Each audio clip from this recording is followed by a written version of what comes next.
Hello hi Ummis cooking ടെക്സിലേക്ക് എല്ലാവർക്കും സ്വാഗതം. ഇന്ന് നമ്മൾ ഉണ്ടാക്കാൻ പോകുന്നത് ഒരു സുലൈമാനിയാണ്. സബ്സ്ക്രൈബ് ചെയ്യാതെ കാണുന്ന കൂട്ടുകാരൊക്കെ ഒന്ന് സബ്സ്ക്രൈബ് ചെയ്ത് സപ്പോർട്ട് ചെയ്യുന്നുണ്ടും വീഡിയോ സ്കിപ്പ് ചെയ്യാതെ കാണുന്നുണ്ടും ലൈക്ക് ചെയ്യാൻ മറക്കരുത്. നമുക്ക് വീഡിയോയിലേക്ക് പോവാം.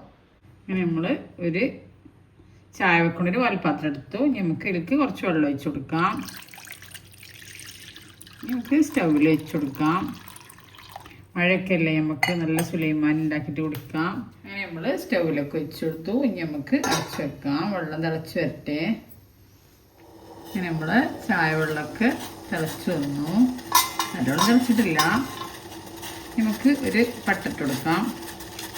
3 ഏലക്ക ഇട്ട് കൊടുക്കാം. ഒരു 4 കറാമ്പൂ ഇട്ട് കൊടുക്കാം. ഇനി അടച്ച് വെക്കാം. നല്ലതാക്കട്ടെ. അങ്ങനെ നമ്മൾ ചായ വെള്ളമൊക്കെ നല്ല തിളച്ച് വന്നു.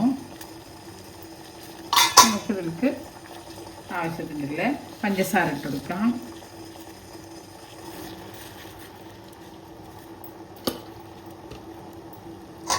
ഇനി തിളച്ച് വരട്ടെ. അങ്ങനെ നമ്മുടെ ചായ വെള്ളം പഞ്ചസാരയൊക്കെ ഇട്ട് നല്ലോണം തിളച്ച് വന്നു. ഇനി നമുക്ക് ഇതിലേക്ക് ചായപ്പൊടി ഇട്ട് കൊടുക്കാം.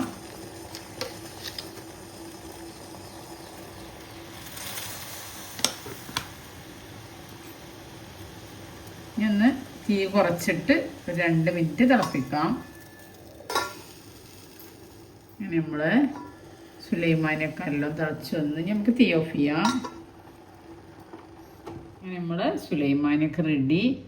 നല്ല ടേസ്റ്റാണ്, വെറൈറ്റിയാണ്. എല്ലാവരും ട്രൈ ചെയ്ത് നോക്കണം. എൻ്റെ ചാനലിൽ പോയാൽ വേറെ റെസിപ്പികളുണ്ട്, എല്ലാവരും കണ്ട് ട്രൈ ചെയ്ത് നോക്കൊണ്ടും. സബ്സ്ക്രൈബ് ചെയ്യാതെ കാണുന്ന കൂട്ടുകാരൊക്കെ സബ്സ്ക്രൈബ് ചെയ്യുകൊണ്ടും ബെല്ലൈക്കണും ക്ലിക്ക് ചെയ്യുകൊണ്ടും അതിൻ്റെ അടുത്തുള്ള ഓൾ എന്ന ബട്ടണും ക്ലിക്ക് ചെയ്യുകൊണ്ടും എന്നാലേ ഞാനിടുന്ന ഓരോ വീഡിയോസും നിങ്ങൾക്ക് നോട്ടിഫിക്കേഷനായിട്ട് വരുള്ളൂ. നമുക്കത് ഗ്ലാസ് വെച്ച് കൊടുക്കാം. അങ്ങനെ നമ്മൾ ടേസ്റ്റിയായ സുലൈമാനി റെഡി. നല്ല ടേസ്റ്റാണ്. നമ്മൾ ടേസ്റ്റിയായ സുലൈമാനി അതിലേക്ക് നല്ല ചക്കപ്പൊരിയാണ്. എല്ലാവരും ട്രൈ ചെയ്ത് നോക്കുക. ഞാൻ എപ്പോഴും പറയുന്ന പോലെ ഈ ചാനൽ ആദ്യമായിട്ടാണ് എല്ലാ കൂട്ടുകാരും സബ്സ്ക്രൈബ് ചെയ്യുക, ബെല്ലൈക്കനും ക്ലിക്ക് ചെയ്യുക, ഷെയർ ചെയ്യുക, ലൈക്ക് ചെയ്യുക. അടുത്ത രൂപമായിട്ട് കൊണ്ടും വരാം. Thank you.